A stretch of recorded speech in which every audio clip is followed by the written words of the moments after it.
Hello friends, today we are going to start with a new unit, current electricity. First part of the current electricity, lecture number 1, current electricity, right? In the topic current electricity and resistance. So the first unit, electrostatics, it deals with all the phenomena with the charges at rest. Here current electricity means charge in motion. The things which we are going to study here is charges in motion.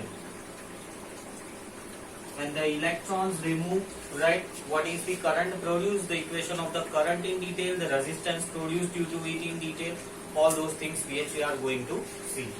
So let us see. The very first topic which we have in the current electricity is current electricity.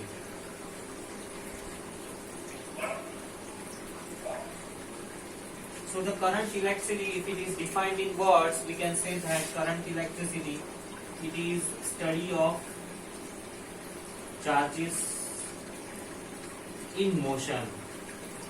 In other words, you can also say when charges move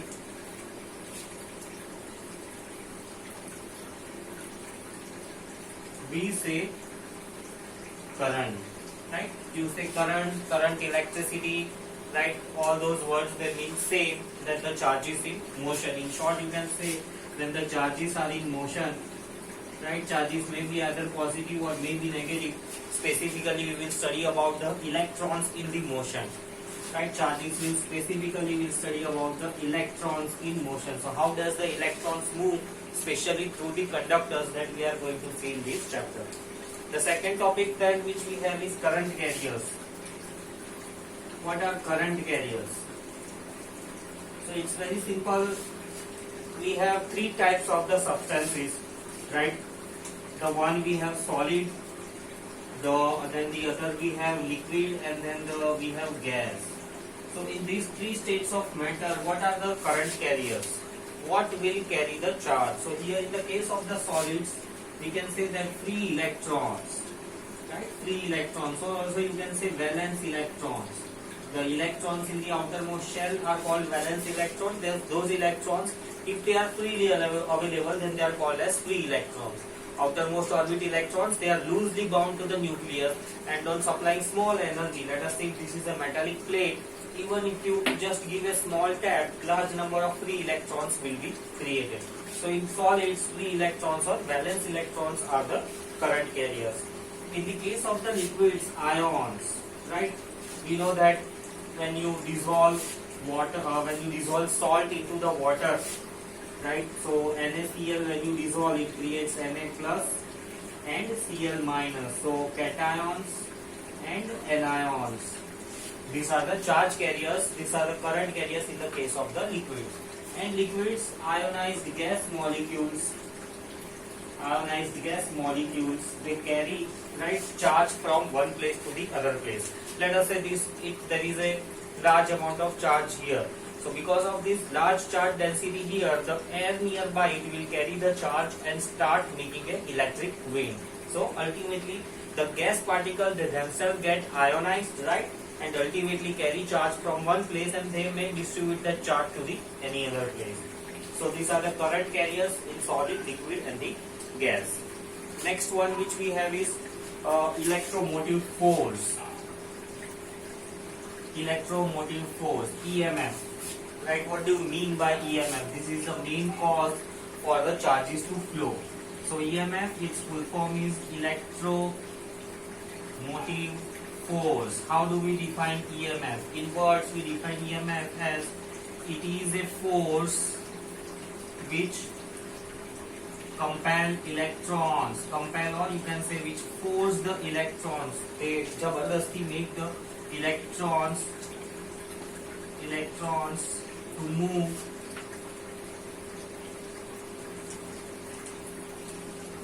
in a closed path. right? That is called as a electromotive force. We can also define EMF in mathematical as line integral of E dot dl, right? EMF, it is also defined as a work done in carrying unit positive charge once around the circuit. So these are all the words which defines the EMF. Let us understand exactly what EMF is. The main sentence to understand about the EMF is this: it is a force which compels the electrons to go through in a closed path. Let us say I have connected a bulb, right, to a cell and a switch. What happens? As soon as I close the switch, current starts flowing, right? Now current flow, it is nothing but the electrons flow. Why do electrons flow? So electrons are flowing because of this battery. This battery, it is a source of EMF. Source of EMF means this battery is providing electrons the sufficient energy to move in a closed path. If you want to see it in terms of human analogy, then you can understand like this, right? Let us say a person, right, he takes the ball from the down and places it here. So this ball again falls down, again reaches here, again person lifts it, right? So what does the person is doing? He is lifting the ball, is giving potential energy to the ball.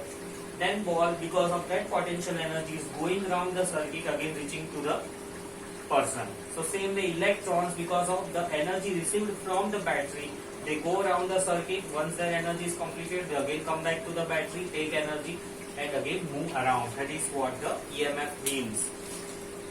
Then next one we have is electric current.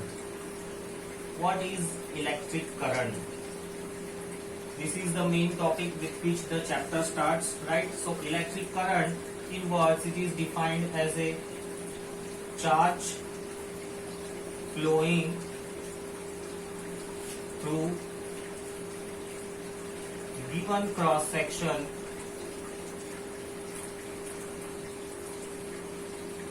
in unit time.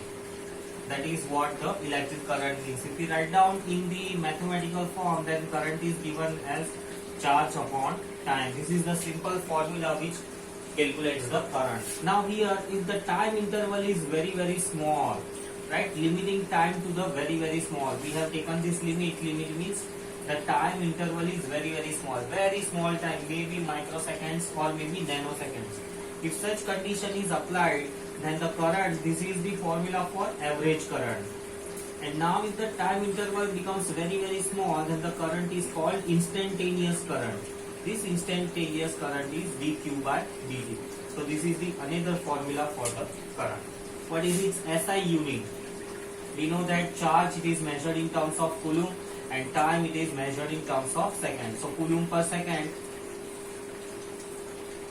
which is also called as ampere. Ampere was the scientist who discovered current, and symbolic, if you write to in full form, you have to begin with the small letter, and symbolically ampere can be written with the capital letters A. Right? Then you have milliamperes. Right? I hope you know what is the meaning of milliampere. Then you have mega ampere, milli means 10 to the power minus 3 ampere, mega 10 to the power 6 ampere, kilo ampere 10 to the power 3. If you take kilo ampere, right, it is 10 to the power 3 amperes. Then types of the current we have two types of the current, right? That is, one, it is convectional current and other one is electronic current. Convectional current and other one we have electronic current. What do you mean by convectional current? Convectional current means it flows from positive terminal of battery, to negative terminal. And electronic current means it flows from negative terminal of a battery to positive terminal. Now let us see in detail, right? So let us say I draw a simple circuit in which the bulb is connected to the battery with the help of a switch. As soon as I close the switch, what will happen? This is the positive terminal of a battery, this is the negative terminal of a battery. From negative terminal, electrons are released, right? Electric field is set up, and this negative terminal, from this negative terminal, electrons are released. These electrons start moving towards the positive terminal. This is what actually happens in a conductor. Now, based on this direction of the electron, these two types of the current are defined. So we say convectional current as you can also call from which flows from positive to negative terminal, or you can also define convectional current as current in opposite direction of electrons. And similarly, you can also define electronic current as current in direction of flow of electrons. Whenever the word current is referred, we always refer to the convectional current.